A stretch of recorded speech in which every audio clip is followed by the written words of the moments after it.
திவாகர் எல்லார்கிட்டையும் சொல்லிட்டு main door வழியா நீங்க வெளியே வரலாம். ஹாய் ஹலோ வெல்கம் நண்பா. இது உங்கள் உண்மை என்ன? எதுக்குடா இவ்வளவு சந்தோஷமா இருக்கு, மூஞ்சில் எவ்வளவு பெரிய பல்ப் பெரியுது அப்படின்னு கேட்டீங்கன்னா, திவாகர் வாஸ் எவிக்டட், பொட்டி பிடிக்க கட்டிட்டு கிளம்புடா அப்படின்னு சொல்லிட்டாங்க. ரொம்ப சந்தோஷமா இருக்கு நண்பர்களே. இப்பதான் என் நெஞ்சமே குளிர்ந்துருச்சு. ஏன்னா உள்ள போன நாள்ல இருந்து ஆட்டம், உள்ள போகிறதுக்கு முன்னாடியும் ஆட்டம். ஆ, நான் யாரு தெரியுமா, எவ்வளவு பெரிய கோட்டை தெரியுமா, ஆ, அப்படி இப்படின்னு. நான் எதுவுமே பண்ணலம்மா, நான் வந்து ஃபேமஸ் தான், நான் வந்து விஜே கிடையாதும்மா, நான் வந்து ஆர்ஜே கிடையாதும்மா. என்னெல்லாம் பேசின பங்காளி, நீ மாட்டினியா இப்போ? நான் தான் இந்த இதை சொன்னதுக்கு எவனோ கமெண்ட் வந்து சொன்னான், நீ இப்படியே சொல்லிக்கிட்டே இருக்க அப்படின்னு.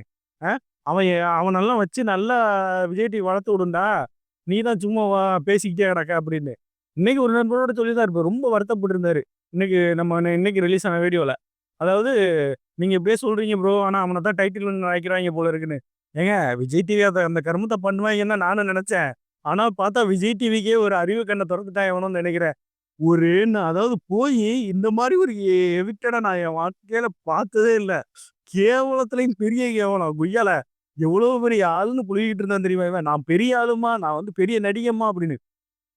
இந்த எவிக்ஷன் எதுக்கு நடந்துச்சு, இவனை எதுக்கு எலிமினேஷன் பண்ணாங்க அப்படிங்கிறது இன்னைக்கு நான் சொல்றேன், நல்லா கேட்டுக்கோங்க. விஷயம், உள்ள போன உடனே இவர் வந்து பேசுனது, இவர் யாருக்கிட்டையும் மிங்கிள் ஆகல. இவரா போய் மிங்கிள் ஆக ட்ரை பண்ணாலும் இவர்கிட்ட யாரும் மிங்கிள் ஆகல. காரணம் என்னன்னா, இவர் பேசக்கூடிய விதம்.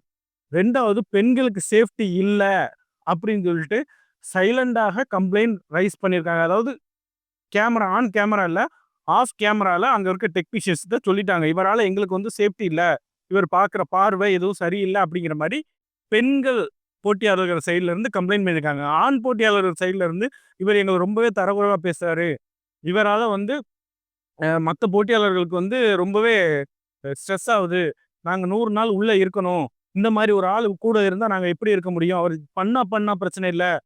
அதாவது திவாகர் நம்ம வந்து டிவியில பார்த்தது கொஞ்சம் அப்படிங்கிறாங்க. அதாவது திவாகர் எப்படின்னா, அவனோட ஒரு கேரக்டரிசம் என்னன்னா, அவன் பண்றது பூராமே ஃபன்னா எடுத்துக்கணும், மத்தவங்க பண்றது எல்லாமே அவன் சீரியஸா எடுத்துக்கணும். அந்த மாதிரி தான் பண்ணிக்கிட்டு இருக்கான். ஓகேவா? அந்த மாதிரி அந்த விஷயங்கள்னால அந்த பாய்ஸ் டீமே வந்து ரொம்ப கடுப்புல இருந்திருக்காங்க. உதாரணத்துக்கு பார்த்தீங்கன்னா, அண்ணா கொஞ்சம் திரும்பி படுங்க அப்படின்னு நைட்டு சொல்லியிருக்கா. கொரட்டை விடுறீங்க, எனக்கு கொஞ்சம் திரும்பி படுங்க அப்படின்னு. அந்த சொன்னதுக்கு அவர்ட்ட போயிட்டு இந்த நம்ம இவர்ட்ட அவர் பேர் என்னது, பிரவீனா என்னமோ ஒண்ணு.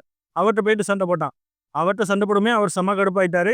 அவர் கடுப்பாயி நான் கொரட்டை விட்டேனா அப்படின்னு சொல்லி இவன்ட்ட சண்டைக்கு வந்துட்டாரு.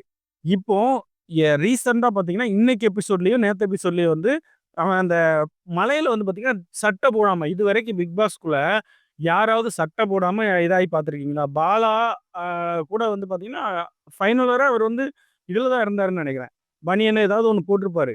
ஆனா இவன் வந்து சட்டை போடாம இவன் பண்ண விஷயங்கள் எல்லாமே வந்து பிக் பாஸ் அந்த ப்ரொடியூசர் எல்லாரையுமே வந்து ரொம்பவே வந்து கடுப்பாக்கிருச்சு.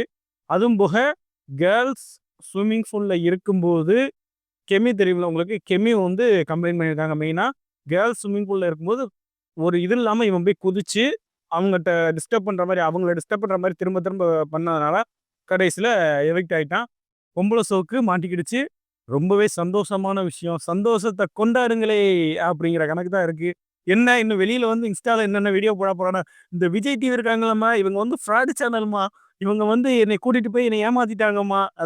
நான் ஃப்ராட் ஆங்கர் ரவிங்கிற மாரி இப்ப fraud anchor Bigg Boss VJs fraud ஆங்கர்ங்க. பிக் பாஸ் வந்து ஒரு போலியான ஷோங்க அப்படின்னு வெளியில வந்து பேசல. என் பேர மாத்திக்கிறேன். முதல்ல எப்படின்னா பிக் பாஸ் சொல்லும்போது, ஏங்க உள்ள போயிட்டு உடனே வெளியில வந்துருவாங்க, விஷயமே அவன் தாங்கன்னு சொல்லும்போது நெறைய பேர் சொன்னாங்க, அதெல்லாம் நடக்காது அப்படின்ட்டு. பிக் பாஸ் இந்த மாரி ஆளுங்கள வளர்த்தா விடுன்ட்டு.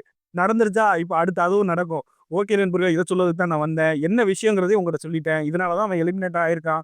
பெண்களுக்கு சேஃப்டி இல்ல. அதான் வந்து மெயின் விஷயம். 2வது வந்து இவனால வந்து உள்ள வந்து ஒரு இதுவரை அடிதடி சண்டை நடந்ததில்ல.